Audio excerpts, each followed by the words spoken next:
Este podcast é uma produção Reverber.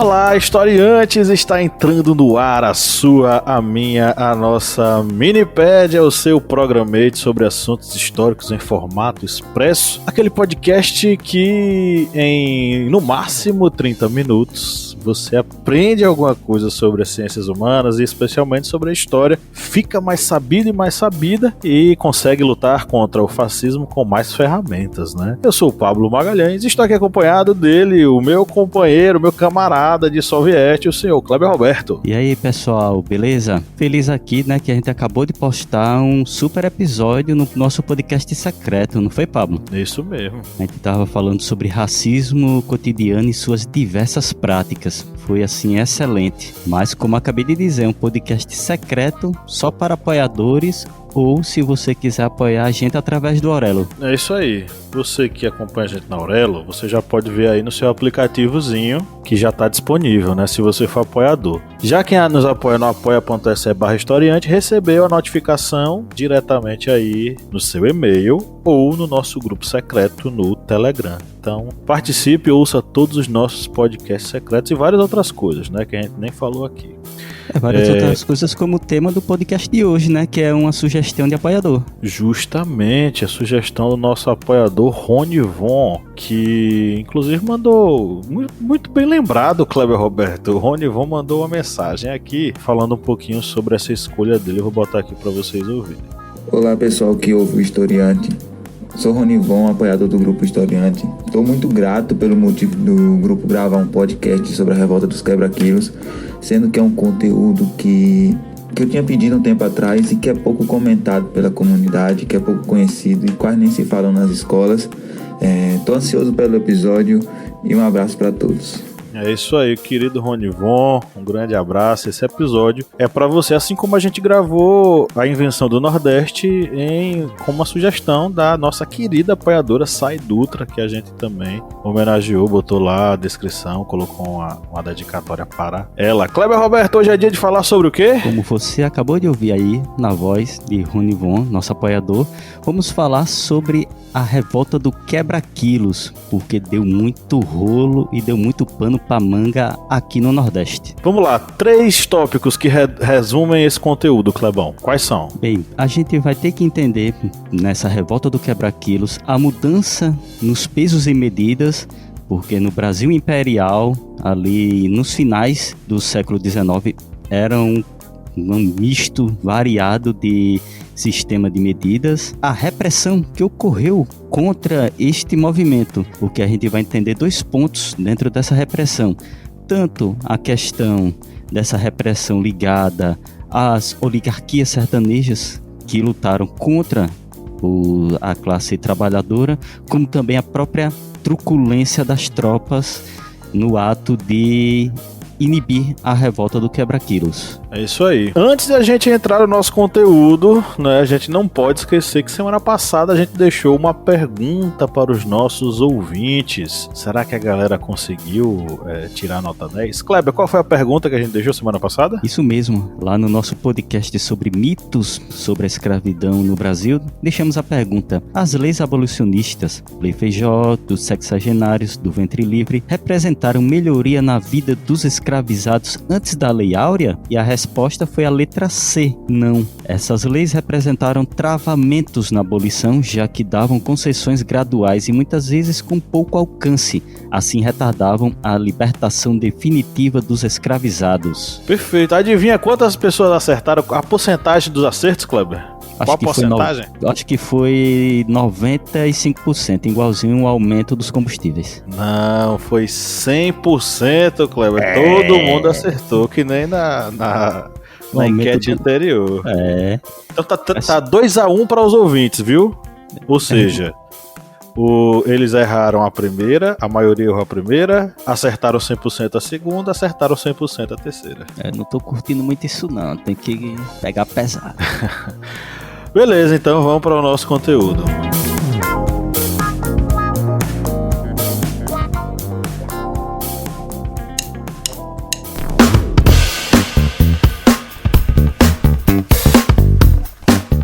Camarada Kleber Roberto, qual é o seu aplicativo preferido para ouvir podcast? O meu aplicativo é o Orelo, porque ele é leve, fácil de utilizar e você pode encontrar todos os podcasts da família Historiante lá no Orelo. E a cada play que você dá lá nos podcasts, o Orelo vai estar fazendo uma contribuição simbólica para o Historiante. Então, baixe o aplicativo e faça aquela maratona nos nossos podcasts.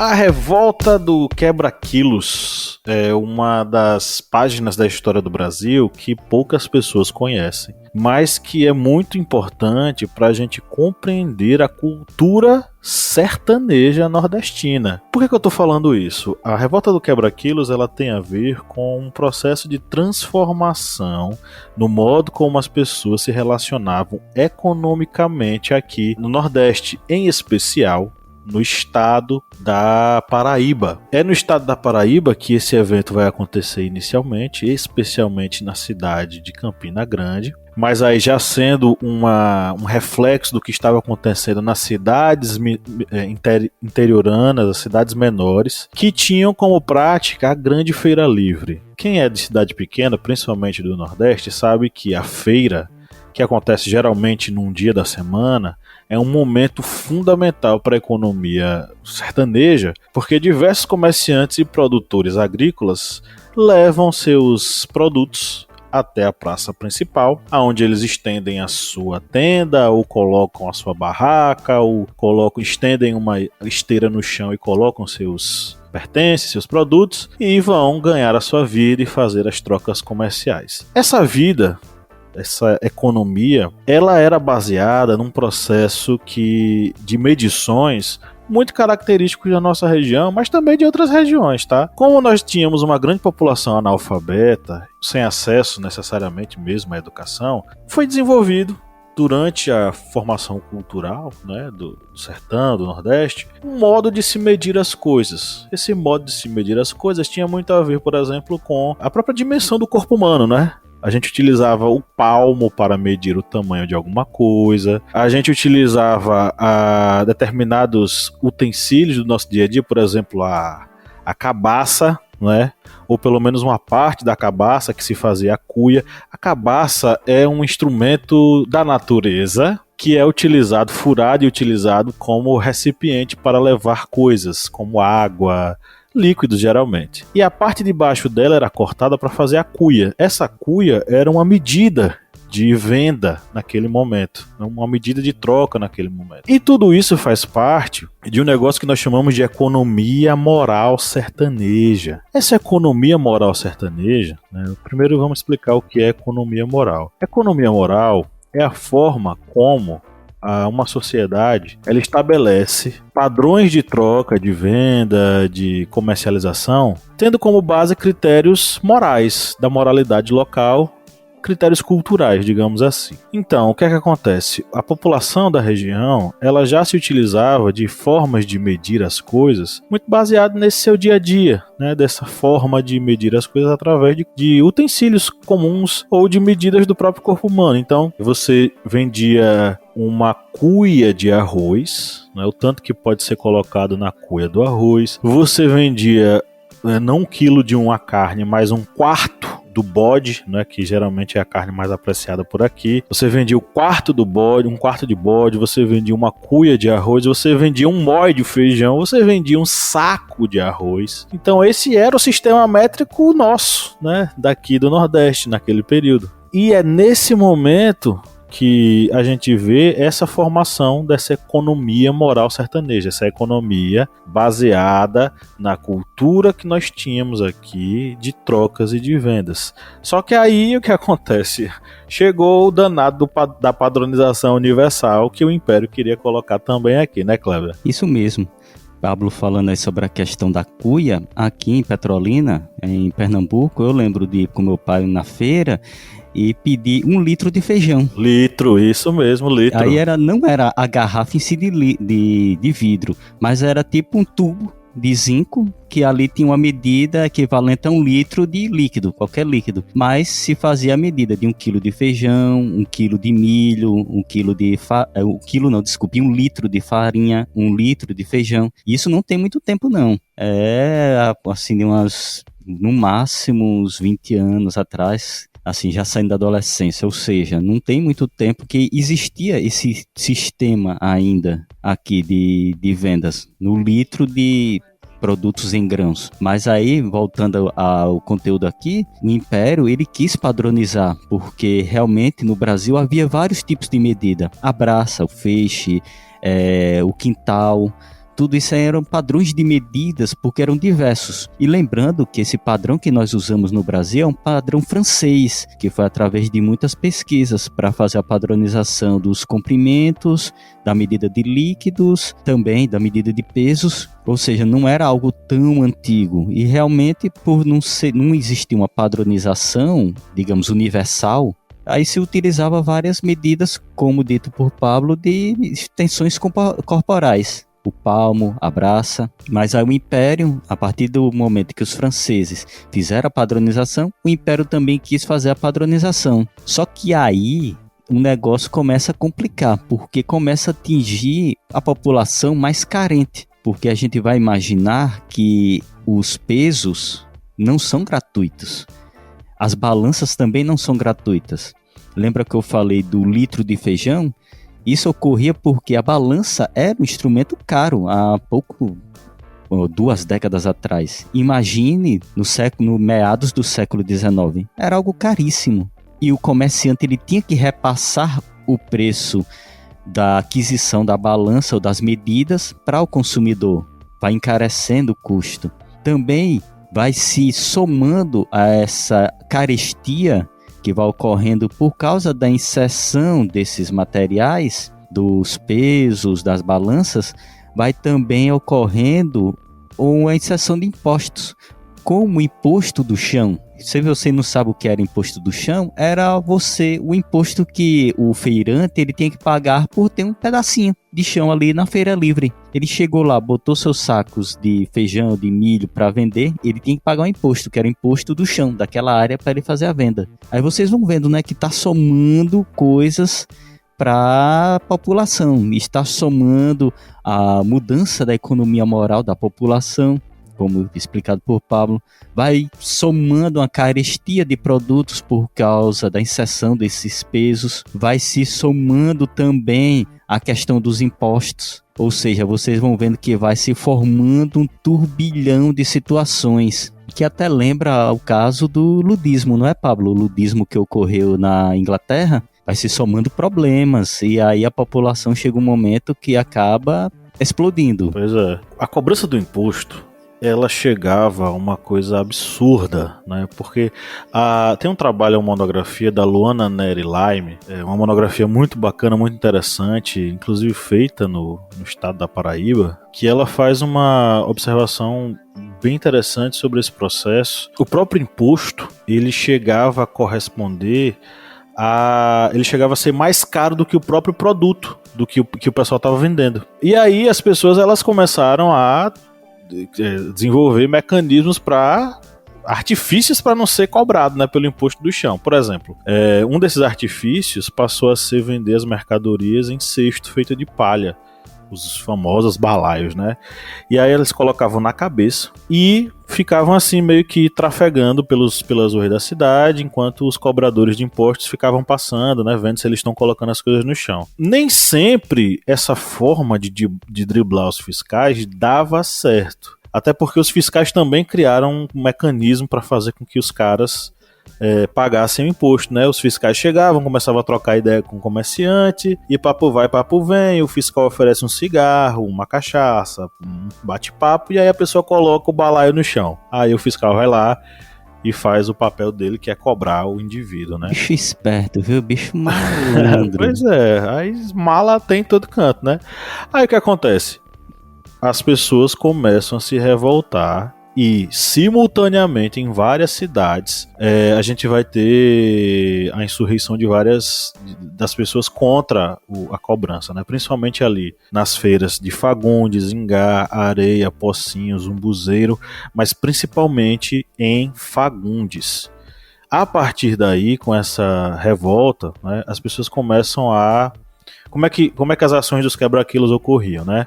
Eles iam até a feira, iam até os locais onde os fiscais estavam e quebravam os pesos e quebravam as balanças, arremessavam nos açudes e jogavam fora, se recusavam violentamente a pagar os impostos e queimavam papéis das câmaras e dos cartórios. Isso tem muito a ver com outra coisa que potencializou o quebra-quilos, que foi a lei de recrutamento militar.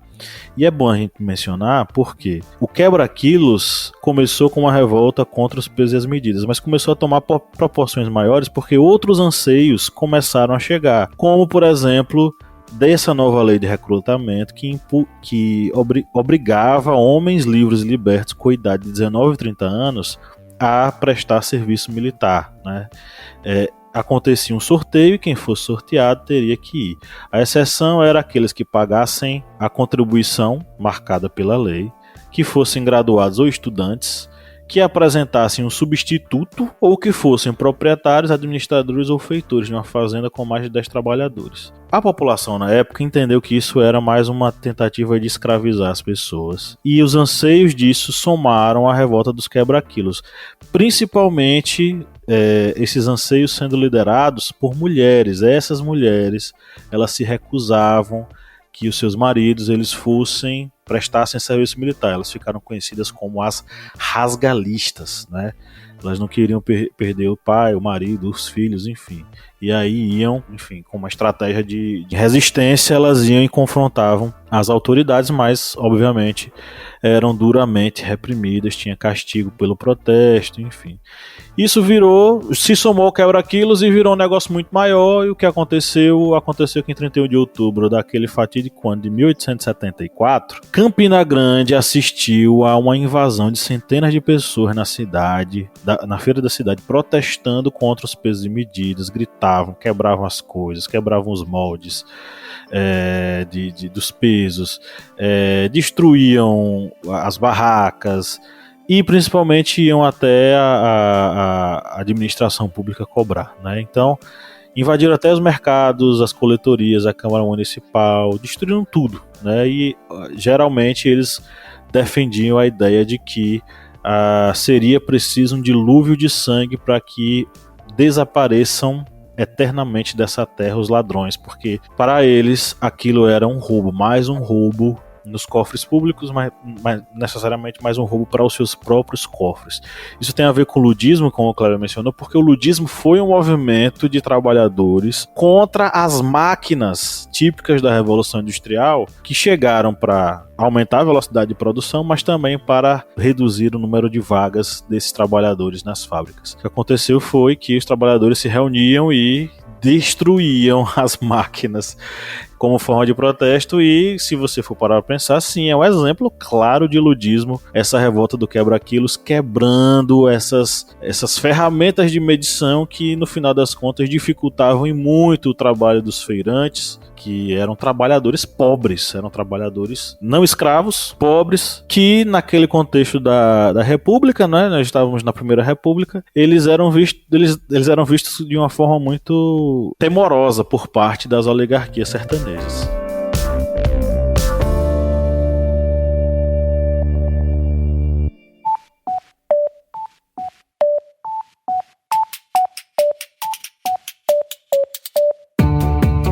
Joyce Oliveira, quem acompanha o Historiante há um bom tempo, já curte o conteúdo, pode nos ajudar a manter o projeto, né? O senhor pode sim. Quem quiser ajudar, né, a gente do Historiante a continuar produzindo esse conteúdo maravilhoso, pode ir lá no nosso apoia.se. Aí vai se tornar nosso apoiador e vai ter acesso a conteúdos exclusivos, a cursos que a gente produz para os nossos apoiadores, né, a materiais didáticos, vai também ter sorteios de livros, enfim, né? Tem podcast secreto, ou seja, vai ter um mundo novinho, exclusivo para quem for, né, aquela pessoa maravilhosa que resolver apoiar o Historiante. E o endereço qual é? apoia.se/historiante. O link tá na descrição desse episódio.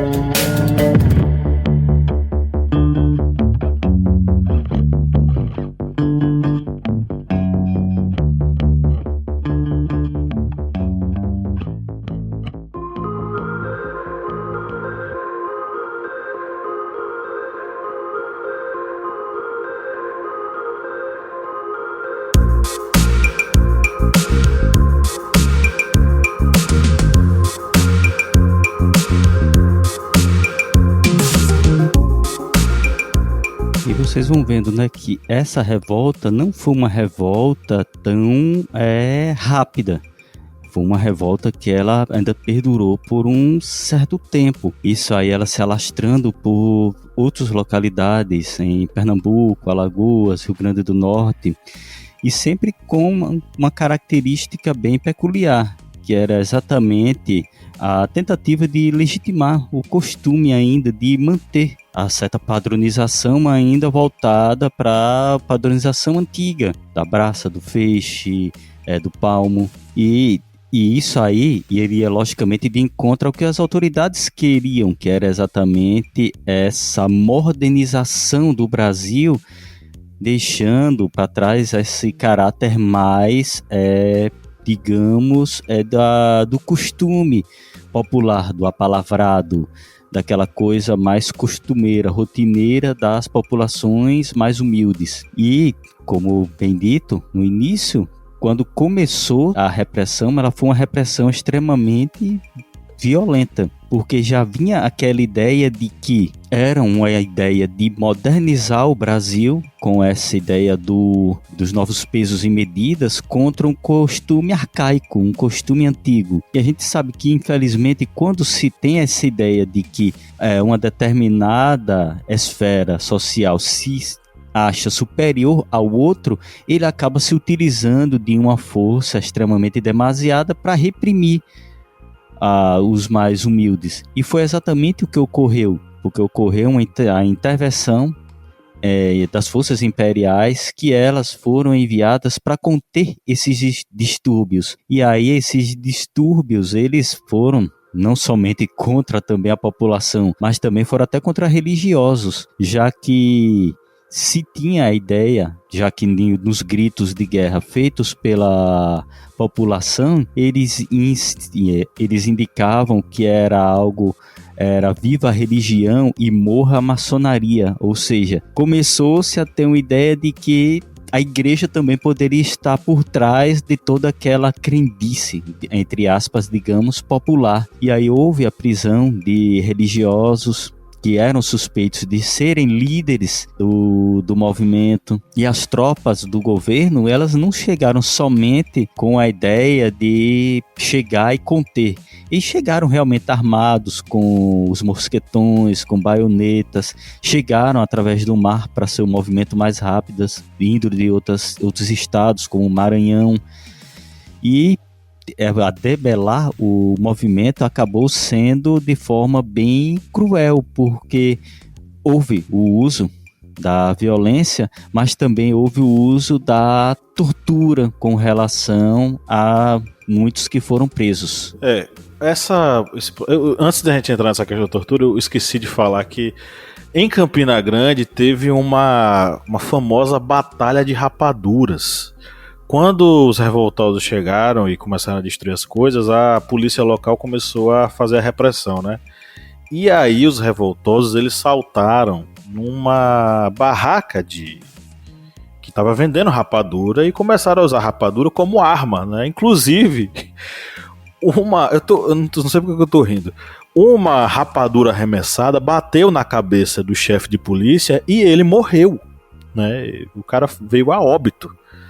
Então, essa Batalha das Rapaduras em Campina Grande, na feira grande de Campina Grande, foi uma coisa louca, né? Foi o ápice, vamos dizer assim, da revolta do quebra-quilos. Como eu falei... Será que o ditado rapadura é doce, mas não é mole não surgiu daí? É capaz. É capaz. É capaz. Porque o cara morreu, né? E aí, como eu tinha falado, né? Além da revolta com a nova medição, a gente tinha os revoltosos contra a nova lei de alistamento, e a gente tinha escravizados revoltados com a lei do ventre livre. Porque o que aconteceu? A lei do ventre livre, a gente falou sobre isso no podcast passado, na minipédia passada, teoricamente libertaria os filhos de escravas. Só que aí, dava uma condição. O senhor poderia optar por receber uma indenização de 600 mil réis durante 30 anos, ou utilizar a mão de obra do indivíduo até os 21 anos de idade, aí depois ele era libertado. Isso gerou uma revolta terrível, e as principais ações desses escravizados revoltados aconteceram durante a revolta do quebra-quilos lá na Paraíba. Então, isso se somou ao processo. Então o movimento começou a ganhar um corpo muito grande e a importância muito grande, né? E aí veio essa repressão. A repressão, ela acabou sendo dividida. As forças imperiais foram enviadas para Paraíba, o governo da Paraíba organizou, né, essa força e dividiu entre alguns chefes, né? O comando principal era do coronel Severiano da Fonseca, mas os batalhões, as tropas eram divididas em duas partes, uma com o capitão Piragibe e a outra sob as ordens do famigerado e violento capitão Longuinho. Ele entrou para a história como sendo o famoso torturador que aplicou os chamados coletes de couro, que nada mais era do que o prisioneiro era amarrado a um colete de couro cru que era molhado. O couro cru, quando molhado, ele se encolhe, mas não se encolhe tipo camisa de algodão. Se encolhe com uma força muito grande, comprimindo o tórax das pessoas, asfixiando, em muitos casos fazendo com que os olhos saltassem das órbitas, fazendo traumatismo nos órgãos, né, quebrando ossos, enfim. Além de diversas mulheres terem sido vítimas dos mais variados abusos sexuais, sem que as autoridades competentes fizessem absolutamente nada. E aí a Luana Neri Lime traz uma citação do livro de Armando Souto Maior, né, Quebra-Quilos, Lutas Sociais do Outono do Império, que diz o seguinte, essa citação: o depoimento de uma testemunha da época, com todas as reservas históricas de ser depoimento de deputado de partido oposicionista, é dramático. O asilo do cidadão era violado a qualquer hora, a honra da esposa, da donzela, da viúva e da mulher honesta exposta ao assalto da violência militar. As mães e as irmãs seguiam até a capital seus filhos, pais e protetores. Mas que podiam fazer se não derramar lágrimas, porque a autoridade se mostrava indiferente aos seus clamores. Atrocidades mil foram praticadas, a repressão foi duramente feita sobre esses sertanejos.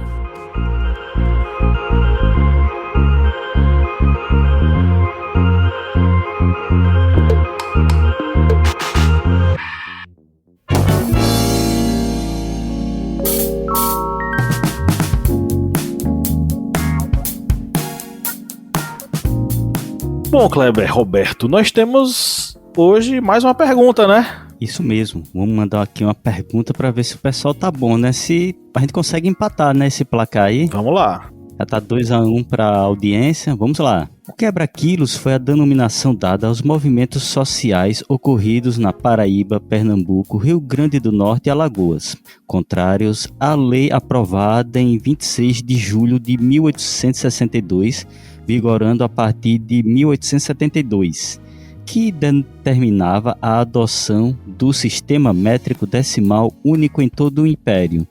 Considerando a ampla repercussão desses movimentos contrários à ordem imperial, escolha a alternativa correta. A.